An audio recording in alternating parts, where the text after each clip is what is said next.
इसरो का moon mission Chandrayaan-3 सफल हो चुका है। हिंदुस्तान ने वो कर दिखाया है जो दुनिया में कोई देश नहीं कर पाया।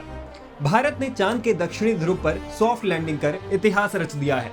इसरो का चंद्रयान-3 चांद के दक्षिणी ध्रुव पर सफलतापूर्वक लैंड कर चुका है और इसके साथ ही चांद के दक्षिणी ध्रुव पर लैंड करने वाला भारत दुनिया का पहला देश बन गया है। ये कीर्तिमान हासिल कर भारत ने दुनिया में भारत का परचम लहरा दिया है।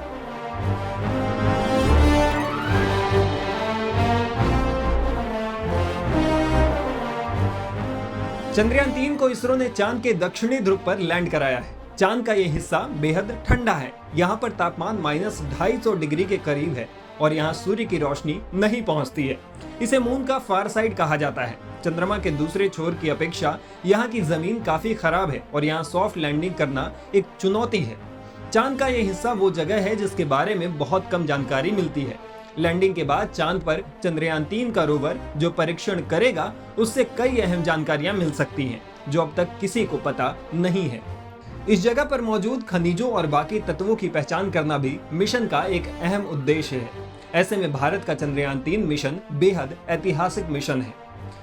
भारत ने चंद्रयान-2 के जरिए साल 2019 में जो सपना संजोया था उसे साल 2023 में चंद्रयान-3 ने पूरा कर दिया है। साल 2019 में चंद्रयान-2 सफल नहीं हो पाया तो भारत के वैज्ञानिकों ने हिम्मत नहीं हारी बल्कि चंद्रयान-3 मिशन की तैयारी शुरू कर दी। पिछली बार चंद्रयान-2 में जो भी कमियां थी उसे इसरो ने बारीकी से देखा और चंद्रयान-3 ने उन खामियों को दूर किया। इन महत्वपूर्ण बदलावों की वजह से भारत चंद्रयान-3 को चांद की सतह पर सॉफ्ट लैंडिंग करा पाने में सफल रहा।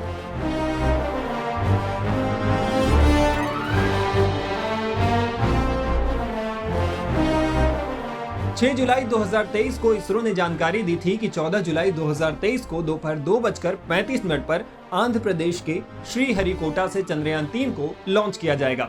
11 जुलाई तक इसरो के वैज्ञानिकों ने इसकी पूरी तैयारी कर ली। एक बार फिर चंद्रयान के लॉन्चिंग की बारी थी।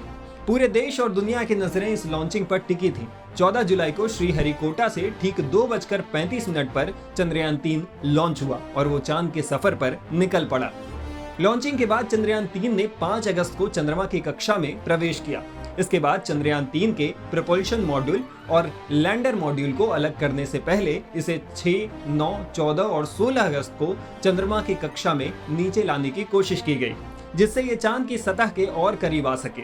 इसके बाद 17 अगस्त को लैंडर मॉड्यूल और प्रपोल्शन मॉड्यूल अलग अलग हो गए।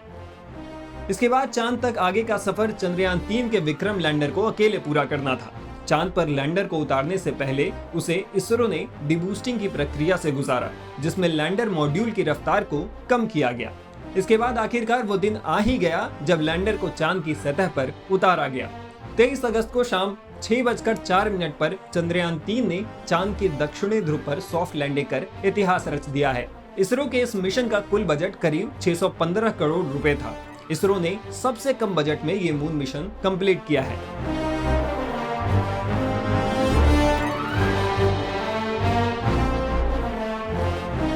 चंद्रयान-3 ने चांद की सतह पर सॉफ्ट लैंडिंग कर ली है। ऐसे में सबसे बड़ा सवाल ये है कि आखिर भारत आगे क्या करने वाला है। बता दें कि चंद्रयान के लैंडर मॉड्यूल से निकलकर रोवर प्रज्ञान चांद की सतह पर चलने लगेगा। चांद की सतह पर पहुंचने के बाद ये रोवर एक लूनर डे का वक्त वहां गुजारेगा। एक लूनर डे धरती के 14 दिनों के बराबर होता है। रोवर इसरो के लिए चांद पर कई तरह के वैज्ञानिक परीक्षण करेगा। इससे चांद पर मौजूद कई गहरे राज भी खुल सकते हैं। ऐसे में ये मिशन भारत के लिए नए रास्ते खोलने वाला हो सकता है। भारत ने अमेरिका, रूस, चीन जैसे देशों को पछाड़ते हुए चांद के दक्षिणी ध्रुव पर सॉफ्ट लैंडिंग कर इतिहास रच दिया है। भारत का नाम इतिहास के पन्नों में सुनहरे अक्षरों से लिख दिया गया है। ये भारत के दुनिया में बढ़ते कद को दिखा रहा है और बता रहा है कि आने वाला समय भारत का है।